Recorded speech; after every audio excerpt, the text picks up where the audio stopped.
ज्ञान की ज्योति जब मनुष्य के भीतर प्रज्वलित होती है तो जीवन केवल साधारण नहीं रहता, साधना बन जाता है।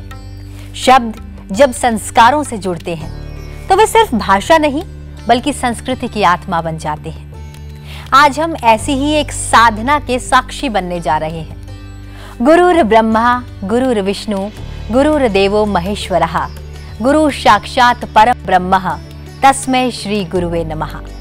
नमस्कार, आप देख रहे हैं संसद टीवी और आपके साथ मैं हूं दीक्षा कोहली। आज शिक्षा नई ऊंचाइयां छू रही है और संस्कृत जैसी प्राचीन लेकिन आधुनिकता से संवाद करती भाषा की भूमिका और भी महत्वपूर्ण हो गई है। इसी विशेष अवसर पर हमारे साथ मौजूद हैं केंद्रीय संस्कृत विश्वविद्यालय के कुलपति प्रोफेसर श्रीनिवास वरखेड़ी जी, जो संस्कृत शिक्षा को नई दिशा देने वाले एक विद्वान हैं, शोधकर्ता हैं और दूरदर्शी प्रशासक हैं। प्रोफेसर साहब, बहुत बहुत स्वागत है आपका संसद टीवी पर। नमस्कार दीक्षा जी, नमस्कार। संस्कृत की हम बात कर रहे हैं और संस्कृत के आप विद्वान हैं। संस्कृत की ओर आपके कदम कब बढ़े, या यूं कहें कि संस्कृत ने आपको कब अपना लिया? ये बहुत आत्मगत प्रश्न है।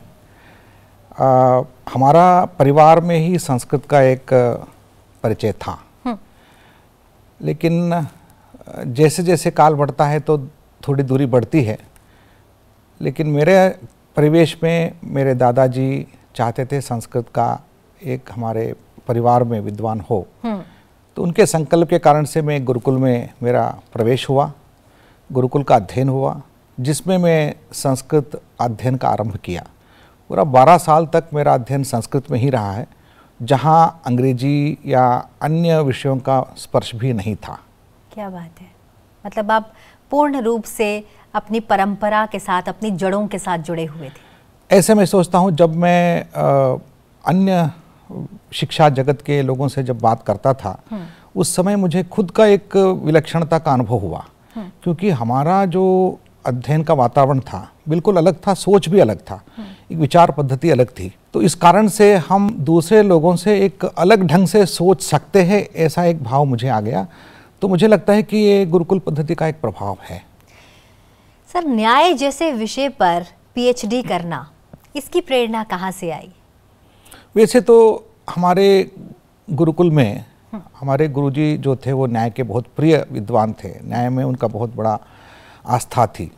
उस कारण से मुझे उसमें प्रवेश हुआ। वैसे बालकों को ज़्यादा परिचय नहीं रहता है शास्त्रों का, लेकिन जैसे जैसे हमारे तीक्ष्ण बुद्धिमत्ता का प्रयोग करते हैं तो न्याय शास्त्र बहुत ही एक ऐसा शास्त्र है जहाँ आपको लगता है कि आपका बहुत बड़ा नया शिक्षा जगत मिल गया है, सोचने का ढंग मिल गया है। क्योंकि 3000 साल की भारत के इतिहास में न्याय शास्त्र का अपना एक बहुत बड़ा एक योगदान रहा है। क्योंकि हमारे देश में जो भी विचार पद्धति, मतलब संस्कृति में जो विचार चलता है, हर एक में हम जो सोचते हैं, सोचने के पीछे एक जो 2 दर्शनों को जो बहुत बड़ा प्रभाव है, वो सांख्य दर्शन का है और न्याय दर्शन का है जी। वो प्रभाव मुझे बहुत आकर्षित किया, ताकि मैं इसमें अध्ययन करता हूँ तो एक मूल जड़ तक, हमारे विचारों का मूल जड़ तक मैं पहुँच सकता हूँ। इस दृष्टि से अध्ययन मैंने किया। संस्कृत को अगर आपके शब्दों में परिभाषित करूं तो यूँ तो हम कहते हैं कि संस्कृत कोई भाषा नहीं है, संस्कृत जननी है सभी भाषाओं की, या संस्कृत में एक अखंड परंपरा समाई हुई है।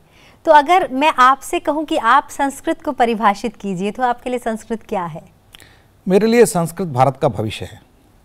मैं सोचता हूँ भारत का इतिहास या भूत को या गत को समझने के लिए संस्कृत पढ़ना है, ये आम आदमी सोचता है। लेकिन मैं सोचता हूँ यदि भारत का भविष्य बनाना है, संस्कृत से जोड़ना है। इसलिए मैं संस्कृत को एक पुरातन भाषा के रूप से नहीं देखता हूँ जी, सनातन भाषा के रूप में देखता हूँ। क्या बात है। और संस्कृत को एक केवल जननी के रूप में नहीं देखता हूँ।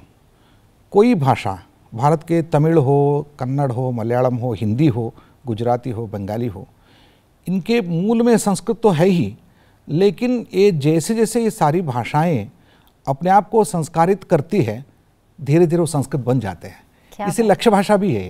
क्या बात, मतलब जननी मात्र नहीं है ये। जैसे सारे नदियाँ सागर में पहुंचकर सागर बन जाते हैं, वैसे सारी भाषाएं संस्कृत बन जाते हैं। क्या बात है।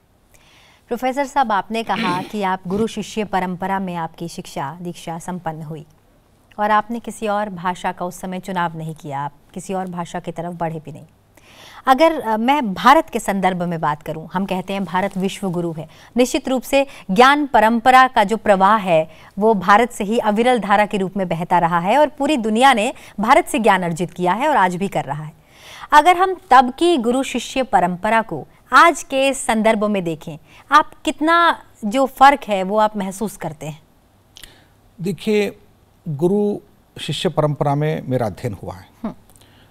हम गुरु परंपरा के प्रति हमारी श्रद्धा रहती है जी। श्रद्धावान लभते ज्ञानम, ये हमारी परंपरा कहती है जी। श्रद्धा के बिना ज्ञान नहीं मिलता है। केवल परिश्रम के आधार पर विद्या नहीं मिलती है। विद्या मिल जाती है, लेकिन विद्या का फल होना है। हम सोचते हैं कि गुरु के श्रद्धा, गुरु के प्रसाद के बिना इस विद्या का फल नहीं मिलता है। इस दृष्टि से हम आज के परिप्रेक्ष्य में यदि देखेंगे तो हम धीरे धीरे हमारे संस्थाओं में हम एक टीचर बन गए हैं और एडमिटेड स्टूडेंट्स को हम पढ़ाते हैं, क्लासरूम परिवेश में रहते हैं, उससे बाहर नहीं आ रहे हैं। संबंध जो है वो औपाधिक बन गया है, क्लासरूम तक सीमित रहा है। संबंध क्लासरूम से बाहर भी होता है। यदि क्लासरूम के अंदर ही गुरु शिष्य संबंध सीमित है तो नाटक वाली हो गई। स्टेज पर जो संबंध बनता है, स्टेज से बाहर कोई संबंध नहीं है। ऐसा नहीं होना चाहिए। ये ह्यूमन रिलेशन है। इसलिए इस मानवीय संबंधों को जैसे हम पति पत्नी, सोदर भाव, मैत्री होती है, वैसे ही गुरु शिष्य संबंध जो है हमेशा के लिए होना चाहिए। केवल क्लासरूम के साथ सीमित नहीं रहना चाहिए। देखिए, मैं गुरु का लक्षण में दो बातें बहुत महत्वपूर्ण हैं। अधिगत तत्व शिष्य हिताय उद्यत सततम, जो डिसिप्लिन का ज्ञान रखता ही है, साथ ही शिष्य के लिए एक हमेशा हित करने के लिए तैयार होता है, सोचता है। ये भाव है। पहला ज्ञान है, दूसरा भाव है। ज्ञान मात्र गुरु नहीं बनाता है, भाव भी गुरु बनाता है। इसलिए आज यदि हम केवल ज्ञानी को, टीचर को एक गुरु बनाएंगे, उससे, क्योंकि इंटेलिजेंस मशीन भी टीचर को रिप्लेस कर सकता है, लेकिन इंटेलिजेंट मशीन गुरु को रिप्लेस नहीं कर सकता है। क्या बात है। तो इसलिए आज के एआई के दुनिया में हम यदि गुरु भाव लेके आएंगे तभी हम टीचर को रिप्लेसमेंट नहीं कर पाएंगे, नहीं तो सारे टीचर्स रिप्लेस हो जाएंगे। एक दिन यहाँ कोई नहीं रहेगा। आज के युग में आपको वो प्रासंगिकता लगती है क्या, जब शिष्य अपने गुरु को अपने माता पिता का स्थान दिया करते थे, उनसे भी उच्च स्थान दिया करते थे, अपना घर छोड़कर गुरुकुल में आकर उस परिवेश में रहा करते थे जहाँ पर कोई अमीर नहीं, कोई गरीब नहीं, सब समान हुआ करते थे?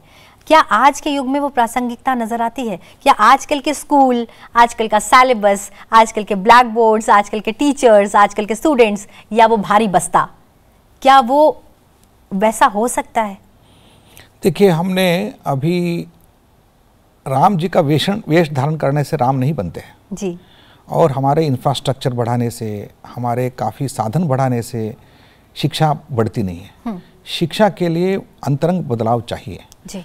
वो आज के नई शिक्षा नीति, जब हम राष्ट्रीय शिक्षा नीति को हम देखेंगे, इसी दिशा में जाने का एक स्पष्ट मार्गदर्शन हमें प्राप्त होता है, जहां भारत को विश्वगुरु बनाने का संकल्प के साथ हम बढ़ रहे हैं। विश्वगुरु बनाने के लिए हर एक को गुरु बनना पड़ेगा। यदि शिष्य को गुरु बनाना है तो गुरु खुद टीचर्स को गुरु बनना पड़ेगा। तो इसमें एक कमियां तो है, लेकिन उसको हम धीरे धीरे, जैसे मैं मानता हूँ हमारी शिक्षा व्यवस्था में एआई तो मनुष्य बनाना है एक, लेकिन साधन है। जैसे क्या हमारा वॉच काल को रिप्लेस कर सकता है? बिल्कुल नहीं। काल तो काल है, वॉच तो काल दिखाता है। ऐसे ही एआई एक साधन है, एक टूल है। उस टूल को हम जैसे यूज़ करेंगे वैसे यूज़ होता है। देखिए, हमारे जितने भी हमारे साधन हैं हमारे पास, वो साधन हमारा मानव बल का एक्सटेंशन है, उसका विस्तार करता है।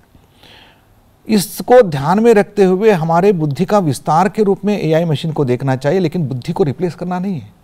तो हमारे बुद्धि को रिप्लेस हम यदि नहीं कर पाएंगे तो भारतीय दृष्टि वो हमारी शिक्षा में आएगी। उस दृष्टि से जो बुद्धि बनेगी, केवल इन्फॉर्मेशन नहीं है, वो ज्ञान है, वो एक समझ है, वो एक अनुभव है, उसको कोई एआई रिप्लेस नहीं कर सकता है। बहुत खूब, बहुत खूब। प्रोफेसर साहब, आपने कई विश्वविद्यालयों का नेतृत्व किया। अब मैं बात करूंगी केंद्रीय संस्कृत विश्वविद्यालय की। आपने जब इसकी कमान संभाली तो आपके लिए शुरुआती चुनौतियां क्या रही? किस तरह का अनुभव रहा और क्या बदलाव लाने का आपने प्रयास किया आते ही? संस्कृत जगत में या भाषा के जगत में इतना बड़ा विश्वविद्यालय कोई है ही नहीं एशिया में। इस दृष्टि से मेरा भाग्य रहा इस विश्वविद्यालय का एक सारथ्य करने का मुझे अवसर प्राप्त हुआ। चुनौतियाँ तो है, लेकिन हम जब विश्वविद्यालय में काम करते हैं, कई विश्वविद्यालय में मुझे काम करने का अवसर मिला, जहाँ एक कैंपस में हम रहते हैं, छात्र भी अध्यापक भी वहाँ रहते हैं, कर्मचारी हमारे साथ में रहते हैं, तो एक सीमा रहती है। लेकिन हमारे विश्वविद्यालय की सीमा कुछ नहीं है, क्योंकि हम भारत भर 14 कैंपस में हमारा विश्वविद्यालय विस्तृत है। क्या बात है। और साथ ही हमारे अन्य राज्यों में भी हमारे संबद्ध संस्थाएं हैं, जहां हम ग्रांट भी देते हैं, उसका मैनेजमेंट भी करते हैं। इसलिए ऐसे विस्तृत एक विश्वविद्यालय का निभाना, उसमें चैलेंजिंग ये था कि दूरी, सामने जब व्यक्ति रहता है तो उनके साथ संवाद रखना आसान है, लेकिन दूर में हो जाता है तो उसको संवाद रखने का, उनके साथ एक प्रशासन व्यवस्था बनाने का बहुत बड़ी चुनौती हमारे रही है। लेकिन आज एक टेक्नोलॉजी के युग में, मैं thanks to advancement of technology, आज 3 साल में हमने इतने एआई के साथ और टेक्नोलॉजी का उपयोग हम करते हैं, डिजिटल सिस्टम का उपयोग करते हैं, तो हम पूरे कनेक्टेड हैं। और इससे मुझे लगता है कि इन्हीं लैंग्वेज यूनिवर्सिटी में इतना प्रयोग हमने किया है, तो अभी केंद्रीय अन्य विश्वविद्यालय भी हमारे एक अनुयायी के रूप में हमारे साथ काम करते हैं। ये मैं बहुत प्राउडली फील करता हूँ। तो केंद्रीय संस्कृत विश्वविद्यालय का लक्ष्य को मैं हमेशा ये बोलता हूँ कि हम नए लक्ष्य को विश्वविद्यालयों के लिए स्थापित नहीं कर सकते। संस्थानों का मूल उद्देश्य, उनके कुछ प्रकृतियाँ होती हैं, तो इस प्रकृति के साथ हमें जुड़ना होगा। ऐसा नहीं कि हम ही कुछ नया लक्ष्य बनाएंगे, नहीं, हमने नहीं किया। हमने यहाँ के छात्र और विद्वानों के साथ बात किया, और यहाँ इस संस्थान के मूल लक्ष्य क्या है, शास्त्र रक्षा भी करनी है और आधुनिकता के साथ जोड़ना है, ये दोनों लक्ष्य को हमने सामने रखा। साथ ही हमने ये सोचा कि इसकी प्रकृति जो है, प्रकृति में ही हमें संस्कृति निर्माण करना है। क्या बात है। तो उस दृष्टि से हमने इस काम को आगे बढ़ा रहे हैं। आपके नेतृत्व में जो विश्वविद्यालय में कई बदलाव हुए, अगर मैं बात करूं यूजीसी 1 ग्रेड कैटेगरी या फिर एनएसी का A++ ग्रेड, ये जो बड़े बदलाव हैं, ये किस तरह से प्रभावित करते हैं आने वाले भविष्य को? संस्कृत जगत में तो ये इस तरह का बदलाव, इस तरह का एक परसेप्शन क्रिएट करना बहुत अनिवार्य था।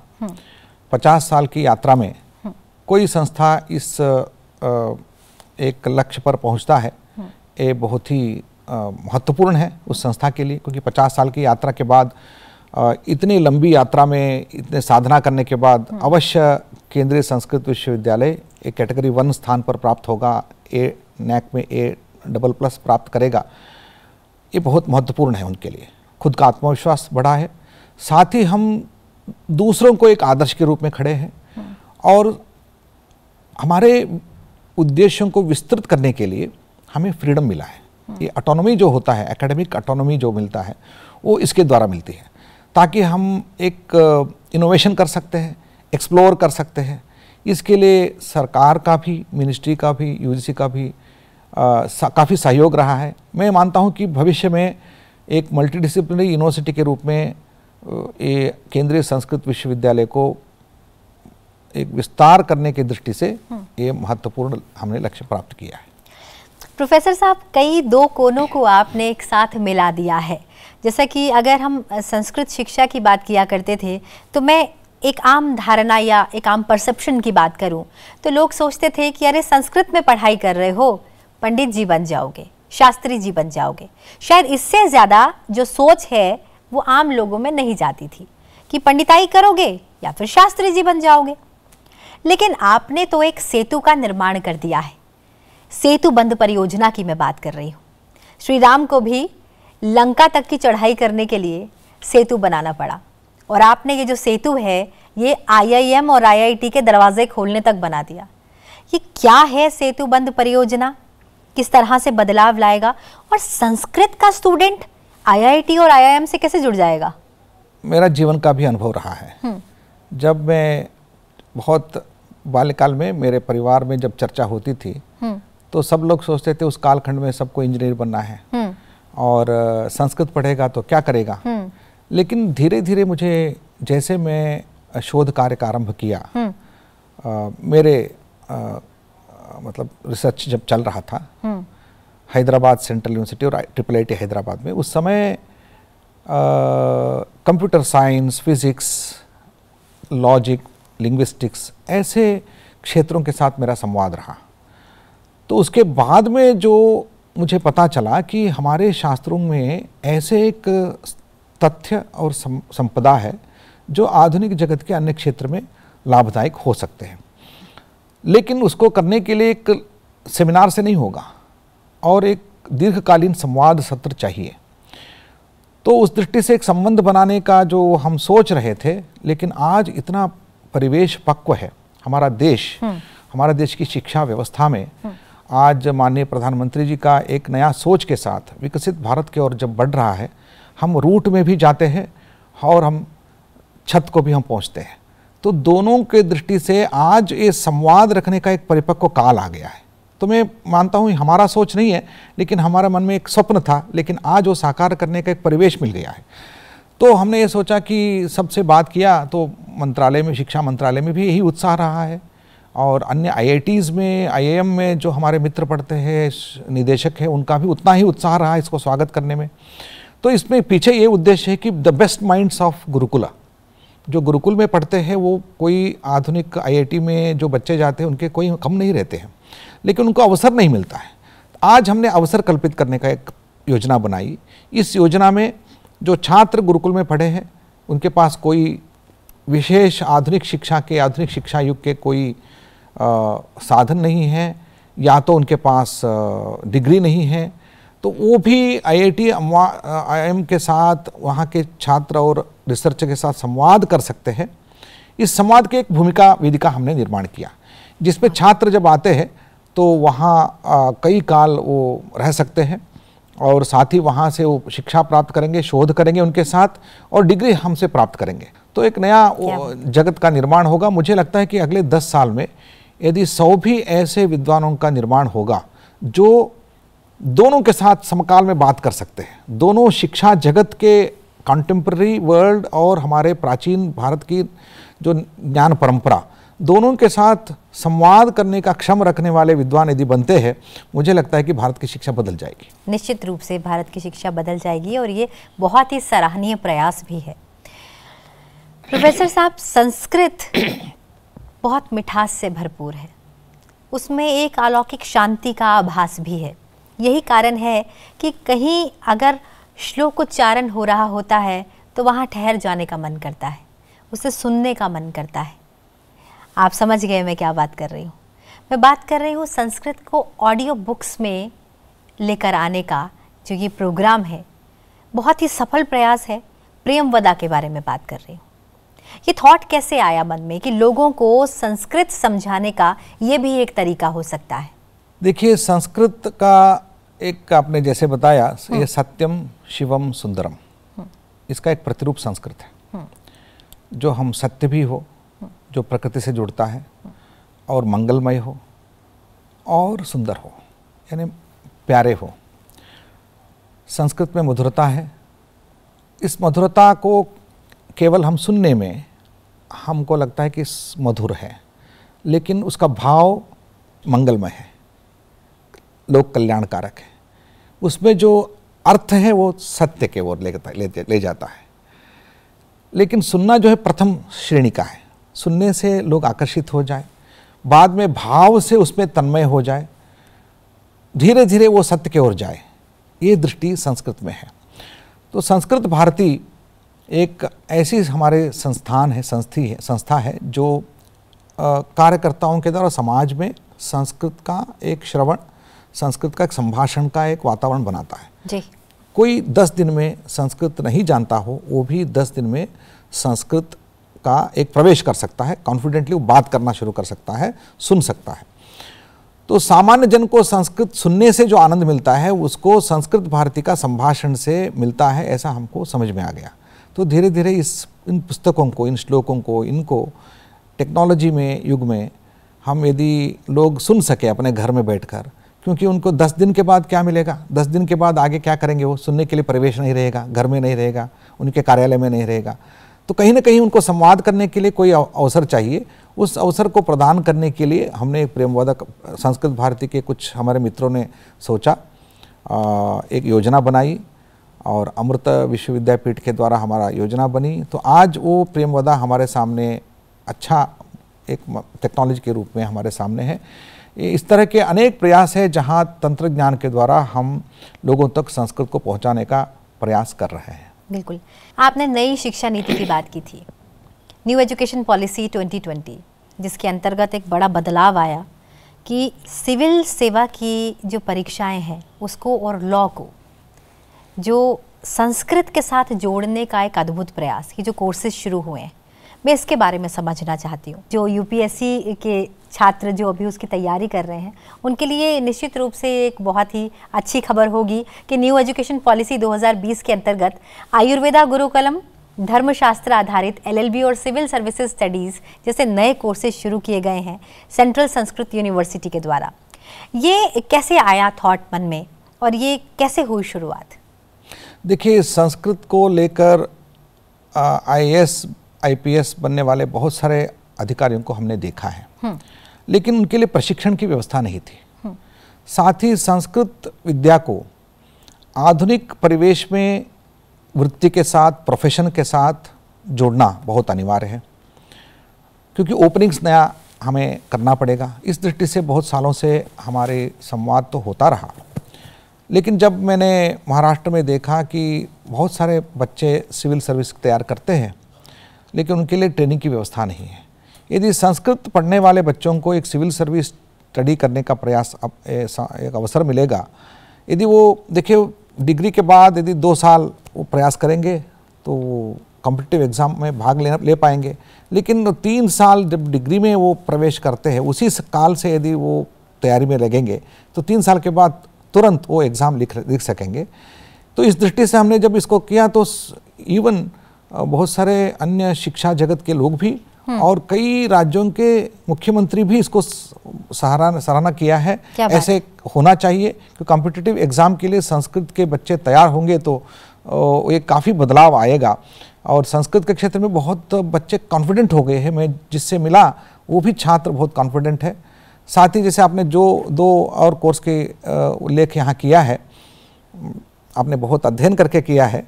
हमारे विश्वविद्यालय के आयुर्वेद गुरुकुलम का जो प्रयोग है, शायद मुझे लगता है कि 40-50 साल का एक बहुत बड़ा संग्राम के बाद ये पहली बार ऐसा निर्णय हुआ है, क्योंकि जो नीट माध्यम से बच्चे एजुकेशन के लिए, मेडिसिन के लिए जाते हैं, तो एमबीबीएस में यदि छात्र का सीट नहीं मिलता है तो द्वितीय श्रेणी, तृतीय श्रेणी के रूप में आयुर्वेद मेडिसिन में या तो होम्योपैथी में बच्चे जाते हैं।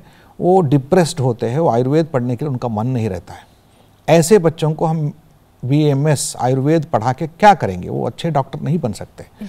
बिल्कुल आयुर्वेद के लिए भी कोरोना के काल के बाद जो आयुर्वेद के लिए महत्व मिला है, तो संस्कृत के बच्चे, संस्कृत अध्ययन करने वाले श्रद्धा के साथ यदि आयुर्वेद वैद्य बनेंगे तो उसका एक बहुत बड़ा परिणाम होने वाला है जी। तो उसको जोड़ने का प्रयास हमने किया, एनसीआईएसएम से बात किया, एक संवाद हमने बनाया, एक समझौता बनाया। उसके माध्यम से अभी आयुष मंत्रालय के द्वारा प्राप्त एक नया गुरुकुल पद्धति का आरंभ हम करने जा रहे हैं केंद्रीय संस्कृत विश्वविद्यालय के द्वारा। Basically it is to connect the Ayurveda और योग विद्या को, नेचुरोपैथी को संस्कृत से मूल से जोड़ने का प्रयास हम कर रहे हैं। क्या बात। नहीं तो ये सारे कटी पतंग बन जाएंगे, तो उसको हम रोकना चाहते हैं, इनको मूल से जोड़ना चाहते हैं।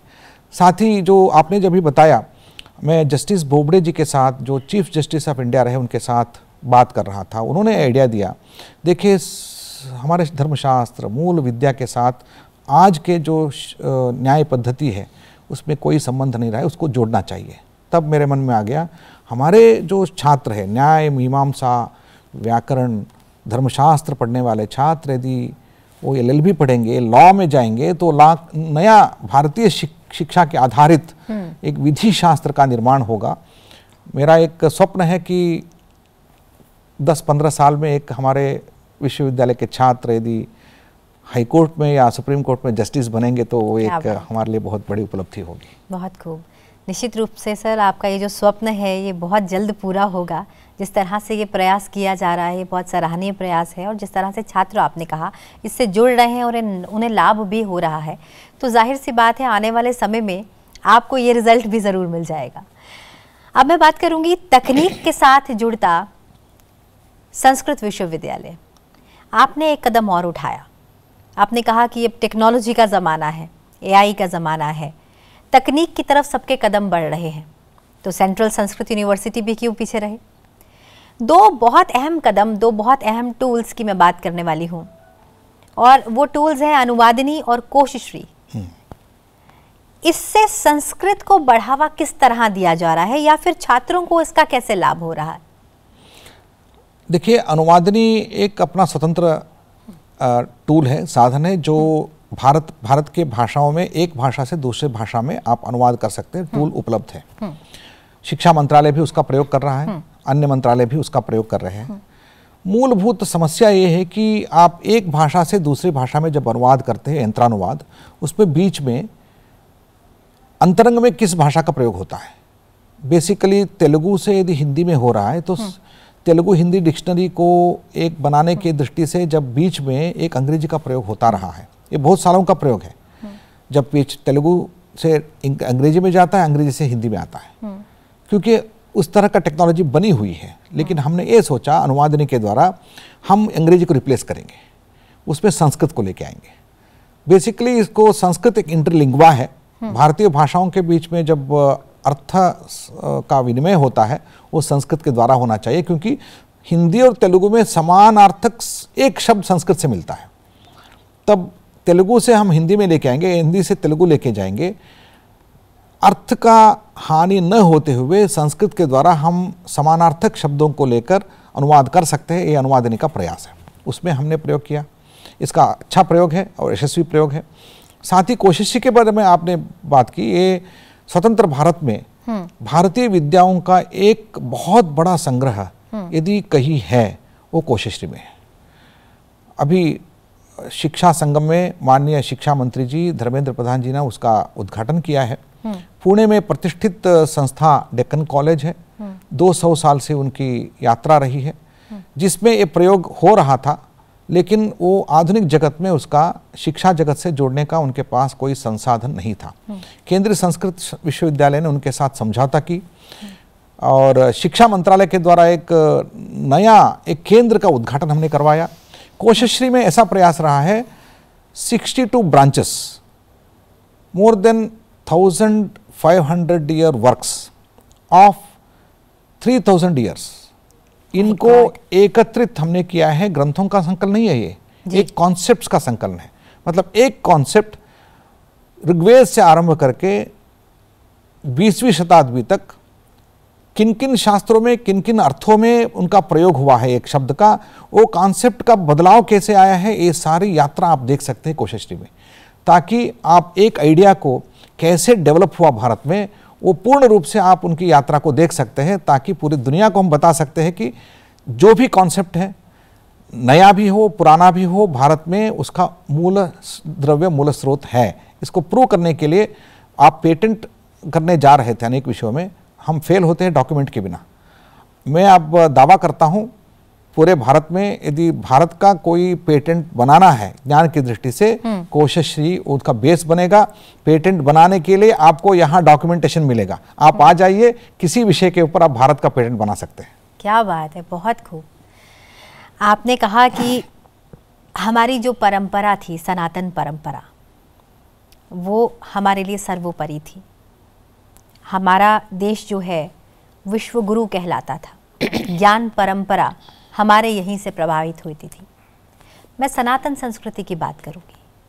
सनातन कोई धर्म नहीं, सनातन तो सदातन है, हमेशा हमेशा के लिए है, हमारी जड़ों में है, हमारे संस्कारों में है, हमारी संस्कृति में है, हमारी सभ्यता में है, हमारी भाषा में है। लेकिन आज के युवा की दृष्टि से अगर देखा जाए तो वो ये परंपरा, ये संस्कृति, ये सभ्यता इसे नहीं समझता।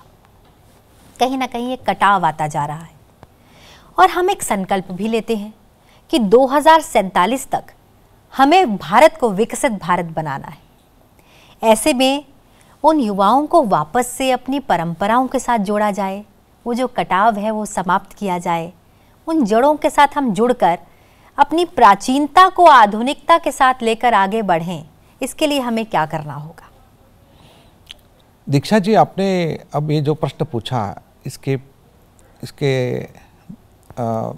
मैं देखता हूँ तो इसके पृष्ठभूमि में एक बहुत बड़ा गहन अध्ययन भी है और जिज्ञासा भी है।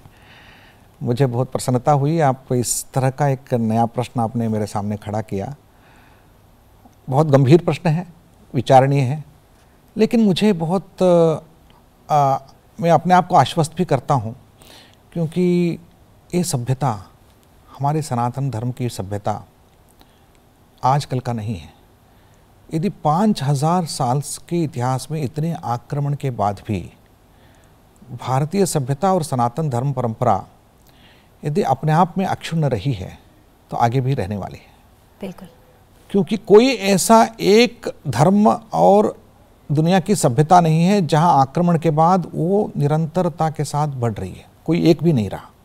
दुनिया में अभी एक ऐतिहासिक गणना है, भारत में जितने भी परंपराएं हैं और विविधता के साथ अपनी सभ्यता को आगे बढ़ाने की दृष्टि से आप चाइना में और भारत में पूर्व देशों में ये रही है। पश्चिम में पूर्ण रूप से जड़ के साथ प्राचीन सभ्यताएं खत्म हो गई।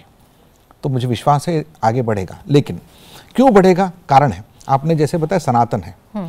सनातनता में ये है कि इसमें काफ़ी युगानुकूल बदलाव लाने का एक अच्छा एक स्वभाव उसमें स्वरूप में है। जो युगानुकूल परिवर्तनशील है वही सनातन हो सकता है। क्योंकि आज के युवा यदि आधुनिक बनेंगे तो हमारे धर्म भी आधुनिक बनेगा निश्चित रूप से। ये पुरातन नहीं रहने वाला है, ये आधुनिक बनेगा। क्योंकि मेरे जितने भी आचरण हैं वो धर्म नहीं है, मेरे स्वभाव धर्म है।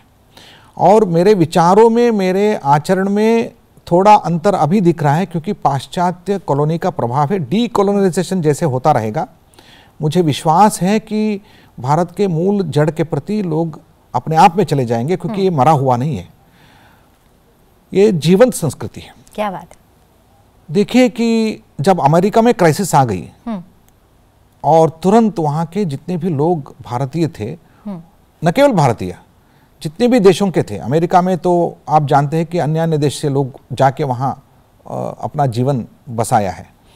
वहाँ के सभी लोगों ने एक शुरू किया, अपने रूट को जिज्ञासा के साथ ढूंढने का प्रयास शुरू किया, अन्वेषण। जो 21वीं शताब्दी का आरंभ में यदि कुछ बदलाव आया है तो अमेरिका में जो लोग रहे हैं, आधुनिक है, विज्ञानी है, अन्य क्षेत्र में सक्सेसफुल है, यशस्विता के बाद वो देखते हैं अपने रूट के बारे में उनको जागृति आ गई। तो सभी देशों में ये जागृति आ गई है, भारत में भी है, भारत के बाहर भी जो भारतीय है उनमें भी ये जागृति है।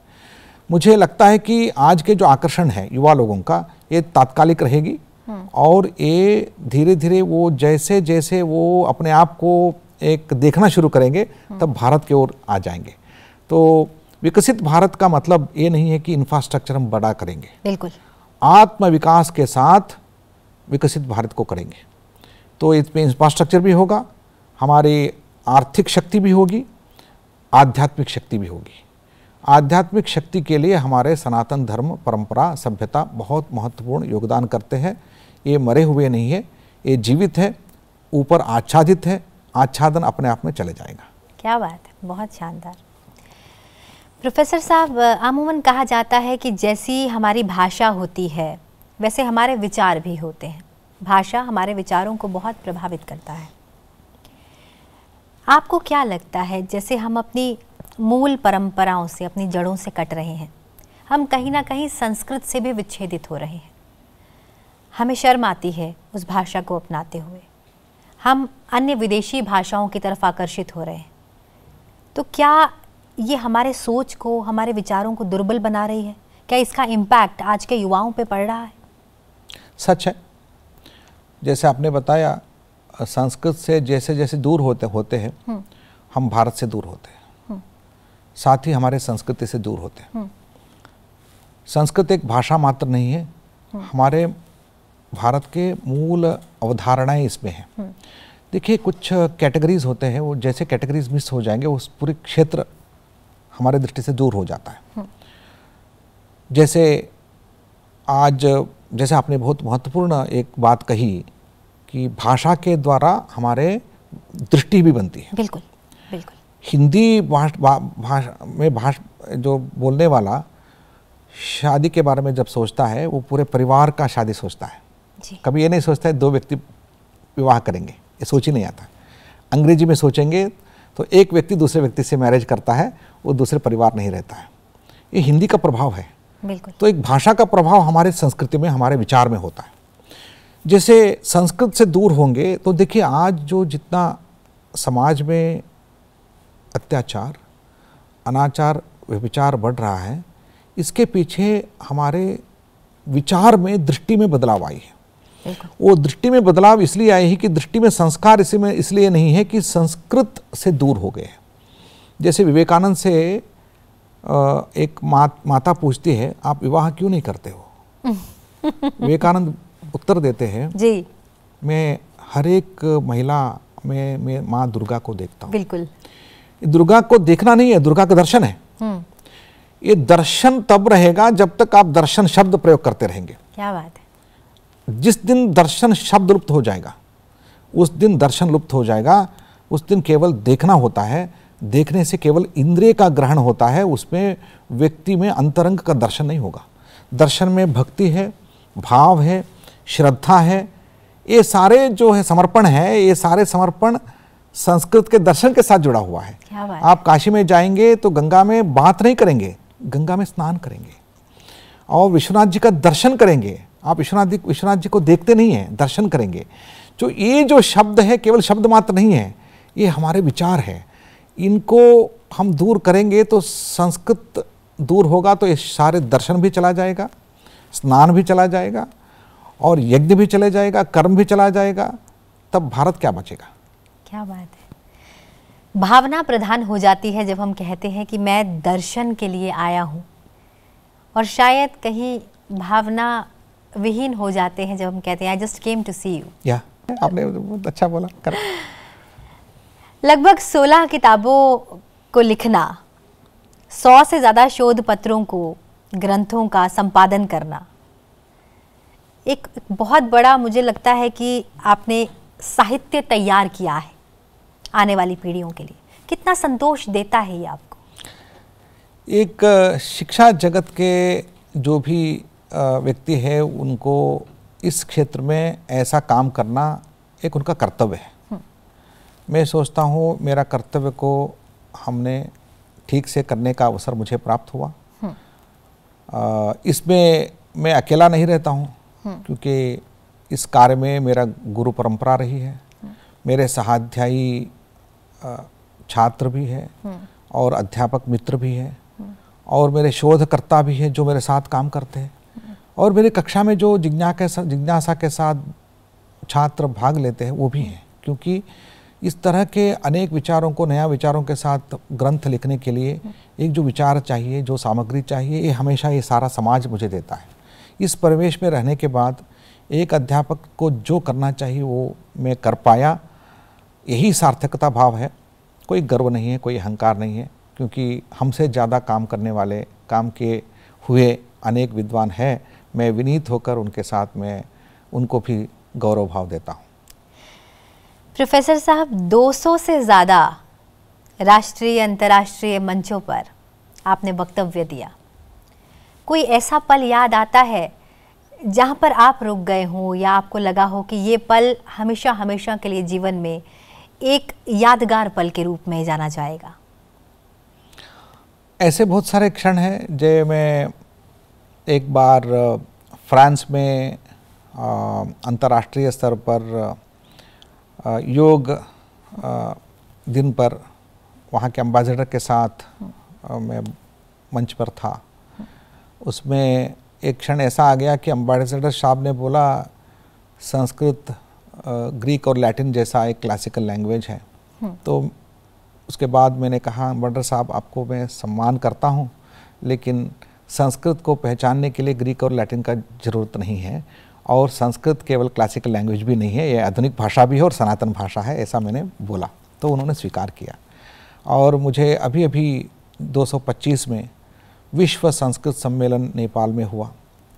उस सम्मेलन में एक गुरुकुल से पारंपरिक शास्त्र अध्ययन करता हुआ और एक संस्कृत जगत के प्रतिनिधित्व के रूप में मुझे अंतर्राष्ट्रीय सम्मेलन को उद्घाटन संदर्भ में मुख्य अभिभाषण करने के लिए अवसर मिला, जो मैं मानता हूँ बहुत बड़ा गौरव हमारा जीवन में प्राप्त हुआ है। मेरे लिए नहीं है, मेरे गुरुकुल, तमाम गुरुकुल के हमारे प्रतिनिधियों के रूप में केंद्रीय संस्कृत विश्वविद्यालय के प्रतिनिधित्व में कर रहा था, मुझे बहुत अच्छा लगा।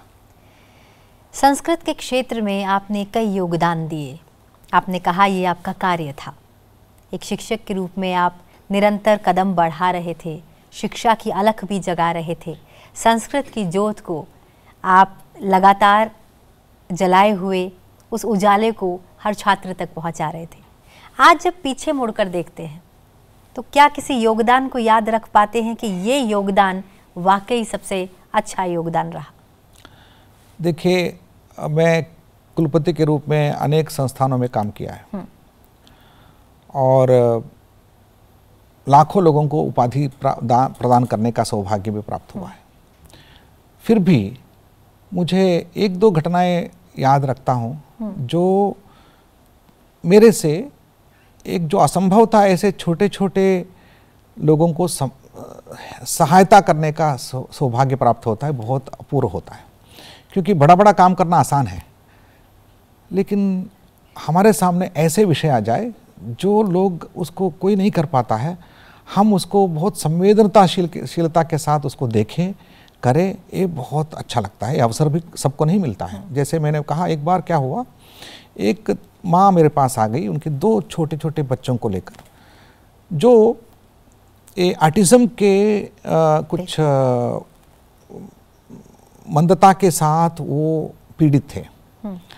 उनको डिग्री में प्रवेश था, लेकिन डिग्री करने के बाद उनको लिखित परीक्षा के बिना वो पास नहीं हो रहे थे। तो मेरे पास आ गए, तो चर्चा किया, कहा कि ये जानते हैं योग भी कर सकते हैं, लिख नहीं सकते। तो मैंने कहा लिखने के लिए व्यवस्था करिए, लेकिन इतनी जल्दी बोल नहीं पाते, तब कैसे करें? तो मेरे नियम के अनुसार वो कर नहीं सकते थे। मैंने कहा कि डॉक्टर से मुलाकात की, डॉक्टर का सलाह लिया, मैंने नियम परिवर्तन कर दिया। मैंने कहा हमारा बोर्ड में, मैंने कहा ये करना ही चाहिए। जैसे वो बच्ची कहती है, मैं मेरे जैसे हज़ारों लोगों को मैं शिक्षा देना चाहती हूँ, क्या ये छोटी बात है? तो मुझे लगा, वो क्षण मुझे आज भी याद है। मुझे लगता है कि वो 2 लोगों को मैंने डिग्री दिलवाया, ये मेरे लिए जीवन में बहुत बड़ी बात है। क्योंकि इस तरह के छोटे विषयों में जब बात करते हैं तो वही जीवन भर याद रहती है। वैसे मैं खुशी से कह सकता हूँ, जहाँ भी हमारे भारत के स्पिरिट है, हमारा समाज जिसमें अनेक वर्ग के लोग हैं, पीड़ित हैं, और बहुत निम्न वर्ग के, जहाँ कोई उनकी शिक्षा की व्यवस्था नहीं, वहाँ से आए हुए लोग हैं, सबको समान रूप से देखना, उनको अवसर प्रदान करना हमारा शिक्षा जगत के धर्म है। हमने जब अलग विश्वविद्यालय में काम किया, आज भी मुझे खुशी है कि वहाँ जब जाएंगे लोग मुझे मिलने आएंगे, वो कहेंगे मैं एक बार मोड़ के देखता हूँ तो मुझे लगता है कि लोग मुझे दोबारा मिलने आते हैं। यही बड़ी बात है। हम किसी को मतलब वहाँ जाएंगे, वहाँ से जाने के बाद हम उसको मुंह दिखाने के लिए लायक नहीं है, ऐसा कभी नहीं हुआ है। एक ऐसा प्रश्न पूछने वाली हूँ आपसे मैं, जिससे मुझे लगता है कि आज का युवा शायद ना जुड़ पाए। हम किसी से पूछते हैं कि आपका जन्मदिन कब होता है, खुश होके बताते हैं 5 सितंबर। लेकिन क्या हम अंग्रेजी साल को छोड़कर कभी संवत को अपना पाएंगे? क्या हम भी ये बता पाएंगे कि मेरा जन्म तृतीया में हुआ था, मेरा जन्म अमावस में हुआ था? क्योंकि तिथि तो वो आएगी, लेकिन शायद उस दिन नहीं आएगी क्योंकि वो अंग्रेजी तिथि है। तो क्या हम उसे अपनाएं? उसके लिए ऐसा कोई प्रावधान आपके विश्वविद्यालय के द्वारा किया जा रहा है, या छात्र क्या इसे अपना रहे हैं? दीक्षा जी, ये जो आपका प्रश्न है ये शिक्षा से जुड़ी नहीं हुई, दीक्षा से जुड़ी हुई। तो हमको केवल शिक्षा नहीं देनी है, दीक्षा देनी है, क्योंकि ये घर से शुरू करना है। हमने अभी 2 कदम उठाए हैं कि संस्कृत विश्वविद्यालय को करना ही है, क्योंकि हमारे अभी संसद में भी, हमारे भारतीय राजनीति के हर एक सरकारी दफ्तर में भी हम भारतीय पंचांग का उल्लेख करते हैं, तिथि का उल्लेख करते हैं, लेकिन ध्यान से नहीं देखते। हम तो करते ही है। उसके साथ हमने ये किया कि हमारे विश्वविद्यालय के 2 परिसरों में हमने शास्त्र समुत्कर्ष केंद्र का आरंभ किया, जहां हम हमारे प्राचीन पद्धति से तिथि गणना के साथ हम छुट्टी वहां मनाते हैं। हम रविवार के छुट्टी नहीं मनाते हैं वहाँ पर, सैटरडे संडे वहाँ वीक ब्रेक डे नहीं होता है, वहाँ ब्रेक होता है अष्टमी के दिन, प्रतिपदा के दिन। क्या बात है। तो इस तरह बदलाव हम धीरे धीरे ला रहे हैं। नेपाल में लोग जो है जनवरी फरवरी का कोई याद नहीं रखता है, वहाँ भारतीय पंचांग के मास के आधार पर चलता है। बहुत शानदार। तो हमें इसको आदत में बनाना है, इसलिए हमारे पर्वों का कम से कम जो हमारे पर्व बनते हैं, इसलिए हमारे विश्वविद्यालय के जो सेमेस्टर सिस्टम है वो फर्स्ट सेमेस्टर सेकंड सेमेस्टर नहीं है, दक्षिणायन सत्र उत्तरायण सत्र है। क्या बात। हम दक्षिणायन सत्र में अब काम कर रहे हैं। जब जनवरी 14 आएगा तो वहाँ से उत्तरायण सत्र में चले जाएंगे, और हमारे पर्वों के जब गणना करेंगे हम तिथि के आधार पर हमने पंचांग में, हमारे व्यवस्था में हमने रखा है। तो इस दृष्टि से केंद्रीय संस्कृत विश्वविद्यालय का पंचांग भी हमने राष्ट्रीय पंचांग बनाया है, जो दक्षिण उत्तर को एक जोड़ता है। तो भारतीय काल गणना में हमें राम प्राण प्रतिष्ठा का संवत का भी आरंभ किया है, जहां राम प्रतिष्ठापना का याद हम रखेंगे, क्योंकि हमारे काल में घटना घटी है जी। तो 1 2 में हम अब है, तो 3 4 में चले जाएंगे, तो लोग इसको याद रखेंगे। मैं एक भी आग्रह करता हूं, हम खुद हमारे जन्मदिन, हमारे घर में जो भी होता है उसको भारतीय गणना के अनुसार करें। मैं खुद करता हूं, लोगों को प्रेरित भी करता हूं। उनके डेट ऑफ बर्थ में हम विश नहीं करेंगे। हमारे न्यू ईयर, हमारे कैलेंडर नहीं छपेगा जनवरी में, हमारे विश्वविद्यालय में छपेगा चैत्र प्रतिपदा में। क्या बात है। और हम खुद हमारा जन्मदिन को, मेरे जन्मदिन को मैं लोगों को बोलता हूं, आप जुलाई में मत करिए इसको, मतलब जो भी करता है तो करते रहते हैं, लेकिन हम खुद हमारे घर में, मेरे बेटी, मेरे सबको लोगों का भी हम तिथि के आधार पर, नक्षत्र के आधार पर ही करते हैं। तो ये परिवर्तन हमको लाना होगा, घर से लाना होगा। इसलिए मैंने कहा शिक्षा से नहीं होगी, दीक्षा से होगी। प्रोफेसर साहब, कुछ समय पहले मुझे ये अवसर मिला कि मैं साक्षात्कार कर पाई पद्मश्री जॉनस मसेट्टी का, संस्कृत आचार्य, जो ब्राज़ील में भारतीय परंपराओं की अलख जगा रहे हैं। जब वो भारत आते हैं तो वहाँ देखकर ये पाते हैं कि यहाँ के लोग जो हैं वो वेस्टर्न कल्चर की ओर ज़्यादा आकर्षण रखते हैं, लेकिन जो वेस्टर्न कल्चर है वो भारतीय संस्कृति से जुड़ना चाहता है, भारतीय परंपराओं को समझता है, क्योंकि वो ये जानता है कि वेस्टर्न कल्चर में कुछ नहीं है, शांति यही है, जीवन यही है। आज का जो युवा जो वेस्टर्न कल्चर की ओर जा रहा है, अपने जड़ों से कट रहा है, अपने मूल से कट रहा है, अपनी परंपराओं से कट रहा है, अपनी भाषा से कट रहा है, अपनी सभ्यता से कट रहा है, आप उन सभी युवाओं को क्या संदेश देना चाहेंगे? देखिए, जब जीवन की यात्रा चलती है, दूर में रहने वाला विषय के प्रति हमारा आकर्षण सहज है। दूर में रहने वाला पर्वत सुंदर लगता है, लेकिन जब समीप में जाएंगे उसमें कठिनता भी हमें पता चलता है। आज 75 साल के स्वतंत्रता के बाद जितने भी लोग बाहर गए हैं, उनसे यदि हम देखेंगे तो उन कठिनाइयों के बावजूद हम यूएस, अमेरिका इत्यादि देश में जाएंगे, क्या वहाँ के संस्कृति को अपना सकते हैं? अपनाएंगे तो क्या परिणाम होगा हमारे सामने है ऑलरेडी। लोग उसको जानते हैं, युवा लोग भी जानते हैं। मेरा संदेश ये होगा कि अंतरंग यात्रा में, जीवन यात्रा केवल बहिरंग यात्रा नहीं रहती है, अंतरंग यात्रा भी रहती है। उसमें यदि हम शांति के, क्योंकि अर्थ दुनिया में लोग सहज रूप से अर्थ काम की ओर बढ़ते ही हैं। आज भारत इतना सफल राष्ट्र रहा है, अर्थ काम जब परिपूर्ण होगा लोग अपने आप में धर्म की ओर बढ़ेंगे। बिल्कुल। मुझे लगता है कि ये धर्म का काल आ गया है। अर्थ काम पूर्ण हो रहे हैं तो लोग अर्थ काम प्राप्त करने के बाद वो तुरंत अपने मोड़ या तो मोक्ष के ओर या तो धर्म की ओर बढ़ेंगे। भारत के युवा लोग इसको करने वाले हैं, क्योंकि बाकी अन्य सभ्यता के लोगों को धर्म और मोक्ष का परिचय नहीं है। भारत में सबको अपनी भाषा के द्वारा, संस्कृति के द्वारा अर्थ काम मात्र नहीं है, पुरुषार्थ में धर्म भी है और मोक्ष भी एक परिचय है। वो मोड़ने में बहुत काल नहीं रहेगा। मुझे लगता है कि आप पुरुषार्थ की ओर बढ़िए, पुरुषार्थ में धर्म काम के साथ धर्म और मोक्ष को भी जोड़िए अर्थ काम के साथ। इतना ही मेरा संदेश है। ये मेरा संदेश नहीं है, ये महाभारत का संदेश है। परित्यजेद अर्थ कामो यौस्याताम धर्म वर्जितो। धर्म के बिना, मोक्ष के बिना जो अर्थ और काम रहेगा वो जीवन का विकास नहीं करेगा। क्या बात है।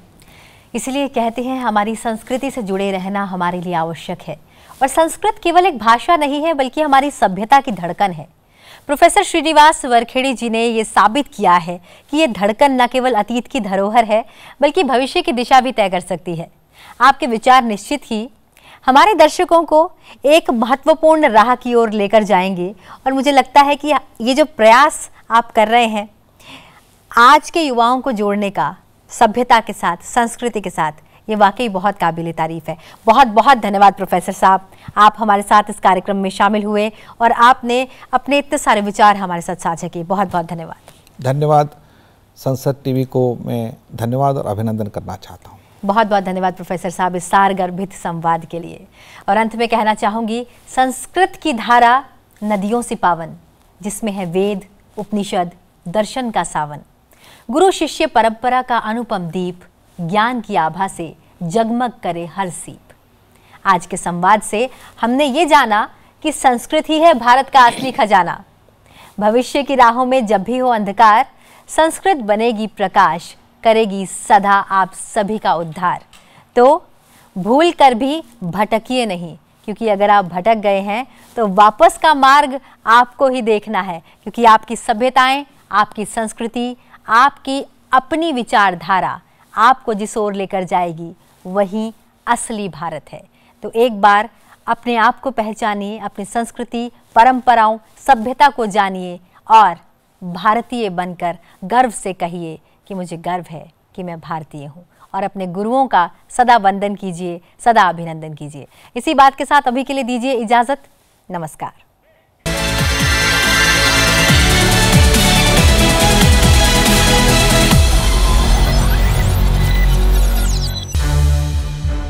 संसद टीवी के और भी प्रोग्राम्स देखने के लिए सब्सक्राइब करें हमारा YouTube चैनल और हाँ, इन्हें लाइक और शेयर करना ना भूलें।